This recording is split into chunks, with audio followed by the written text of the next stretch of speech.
que nous allons à présent recevoir a été fan de Paul McCartney. Il dit aujourd'hui être en cure de désintoxication. Je vous demande d'accueillir et d'applaudir chaleureusement Benoît.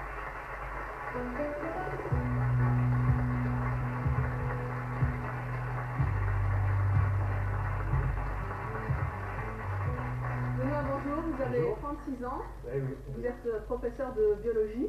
Oui, c'est ça. Jusqu'où êtes-vous allé pour assoupir votre passion pour Paul McCartney? J'ai l'impression de me sentir un tout petit peu différent, mais finalement, parce que je ne vois pas du tout le fanatisme de la même manière, mais je suis sûr, et on en parlera à la fin, que les conséquences sont les mêmes. C'est-à-dire que McCartney, je le vois en tant que compositeur, et ce qui m'a toujours intéressé, c'est la composition.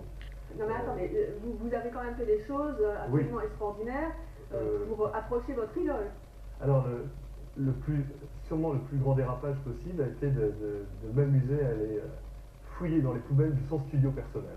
Alors quand j'y pense maintenant, je me dis, mais qu'est-ce que j'ai fait? Attendez, c'est-à-dire que vous avez pris le TGV, l'Eurostar, et vous avez traversé la Manche? Oui, et puis au tout début de l'Eurostar, donc, le vendredi soir je partais, de nuit j'allais... Et vous avez cambriolé son studio d'enregistrement? Non. Comment vous avez fait? Les poubelles étaient juste derrière la grille d'entrée et il s'agissait juste de les prendre. Vous avez sorti alors? Mais c'était attendu le moment qu'on les sorte. Je pense qu'au niveau légal, c'est une infraction quand même, parce que les poubelles étaient à l'intérieur, même si on pouvait les prendre. Donc je risque gros peut-être. J'ai risqué gros. Mais en même temps, c'était passionnant parce que... Attendez, c'est passionnant de fouiller les poubelles de quelqu'un? Sûrement pas. Non, ce qui était passionnant, c'était d'essayer de comprendre comment une chanson pouvait apparaître. Mais comment on peut comprendre comment une chanson apparaît dans les poubelles? Parce qu'on peut trouver des traces de l'enregistrement, l'évolution des chansons au niveau des paroles, l'évolution mélodique, tout le travail d'enregistrement. Mais c'est évident que ça va à la fois trop loin, mais en même temps c'est passionnant. Si quelqu'un avait pu fouiller dans les poubelles de Victor Hugo, vous auriez trouvé des archives de poèmes, et maintenant on réagirait d'une autre manière. Mais en même temps, c'est allé trop loin. Dave, comment vous réagissez quand vous entendez comme ça Benoît qui dit qu'il a été jusqu'à faire les poubelles pour capter la subtilité d'une chanson, la composition d'une chanson? Vous imaginez quelqu'un qui fouillerait vos poubelles pour capter l'essence de... Ça m'est arrivé, donc...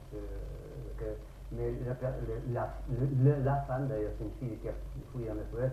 Je pense qu'en effet, pour les mêmes raisons, on peut, mais pas dans le plan, sur un plan composition, mais sur un plan objet personnel, quand on est vraiment fanatique, tout a sa raison d'être, c'est une curiosité. Alors, je comprends, oui, je trouve du travail de... Jamais j'aurais fouillé dans les poubelles personnelles. De Dave. De Dave, encore moins. Ça n'empêche que là où il y a le dérapage, c'est que même dans un studio, vous tombez sur des choses que vous n'avez pas à voir. Et même finalement maintenant, au niveau de la composition... Quel type de choses? Des choses personnelles. Donc c'était pas vraiment que la chanson qui vous intéresse? Non, mais ça ne m'a jamais intéressé. L'aspect personnel, c'est juste la curiosité. Je suis sûr que vous tombez sur les poubelles de Jacques Chirac, c'est amusant. Les amis proches qui ne sont pas du tout dans ça les amusait. Ça n'empêche que c'est là où il y a le dérapage, c'est là où on se dit qu'il ne faut pas aller plus loin. Oui, bonjour. J'aurais voulu savoir pour tous les invités, quel budget vous consacrez pour coller au mieux à votre idole? Vous avez dû dépenser beaucoup d'argent pour...